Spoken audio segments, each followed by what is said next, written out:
All right, guys, finally talked me into doing a series on one of my builds. So what better one to start with than trying to stuff a 12 valve Cummins into this 2013 Mustang. This video will basically catch you up to where I am currently, go over a few things that I've ran into. Shouldn't be a very long video. I'll keep it pretty simple. First issue, this radiator support. Man, we had to cut that out. That gave us so much more room trying to get that motor in there. We had even the forklift struggling. We had that such steep angle, it just wasn't going. So we called in the old cutoff wheel, hacked it off, we'll weld it back in. Next issue, I guess we ran into oil pan clearance. As you can tell, we got the BMR K member in there. That's should give us a lot more clearance for the oil pan that we need. Show you on the factory one what we were running into. Basically about 2.5 inches right here. Oil pan was not going down. Me and my son fought for about 2 hours trying to get it in there. We could have probably unbolted the K member, drop it down, put the motor in, raise it back up. I still think it'd have been real tight. Still causing us issues. So talked to BMR. They said that their K member is as strong, if not a little bit stronger than the factory stamped one. So I said, why not? It's also going to make the underneath look a little bit better than it does. Other issue we ran into, wiper cowl. Had to chop a little bit of that out. I think we had to do about 2.5 inches. Once we get the motor fully seated in there and bolted up, I'll be able to come back and box all that in, make it look pretty. We are going to try to use the factory heater coil hoses, AC lines, because unlike the 12 valve swap out there, they don't have AC. Down here in Florida, hot as shit. So onto the motor, we are going to be using 3/8 plate for the motor mounts. On top of that, we're going to be making standoffs out of, I believe, 2x2 with 1/4 inch wall square tubing. We also had to swap out the factory starter because what I've noticed on the second gens, these starters are kind of mounted upside down from normal. So the motor was running into the steering and I couldn't get it hooked back up. So after a little bit of Googling, doing some research, found out that the 6.7 Cummins starter bolts right up, it's sitting like it should, solenoids up top.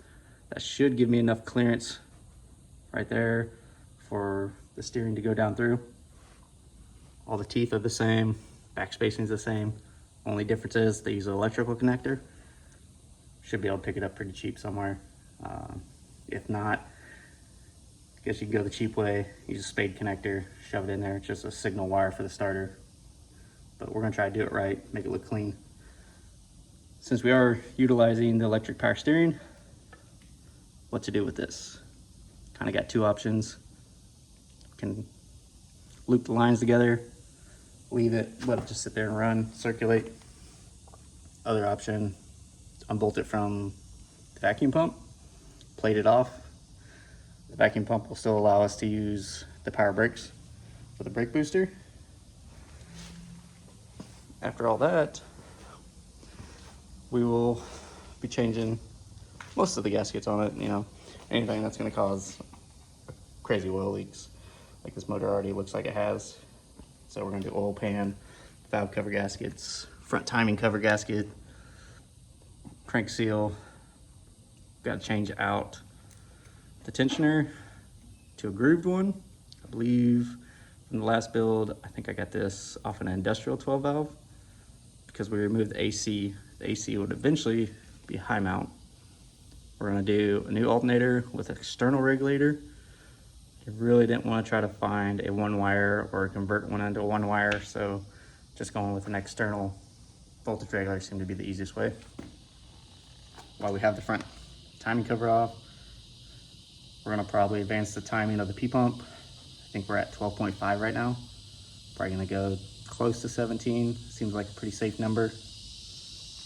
Once that's done, we have to decide on the exhaust. Do I try to run it all the way out the back? Do a single in, dual out? Should look pretty cool, but not 100% sure I'm gonna have the clearance for it. So that's another thing we're gonna have to think about. Probably gonna keep the factory battery location if I can, and then put a second auxiliary battery in the back. Should have plenty of cranking power. And back to the exhaust.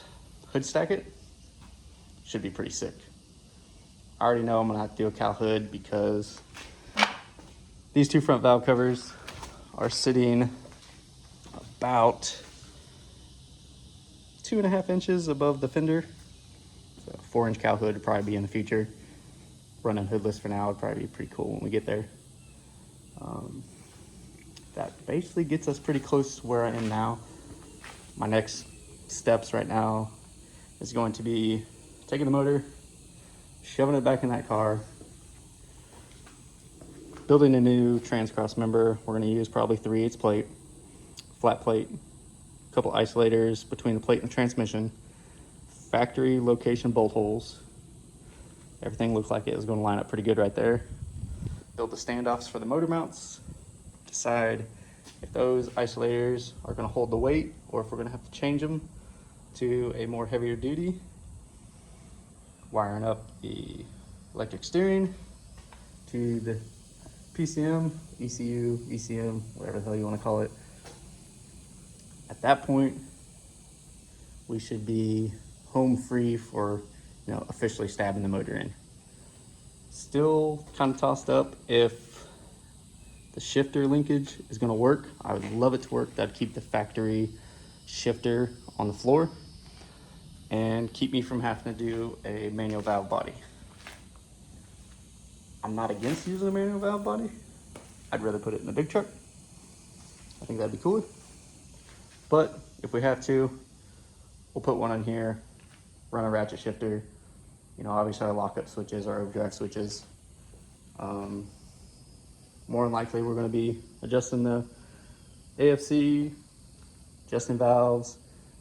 When it comes down to that, if y'all want to see videos on how to remove the P-pump when I do the tappet cover, I'll make a video on adjusting the timing, make a video on the valve adjustments. I believe there's probably a lot of them out there already, but if you just want me to do one for you, I can.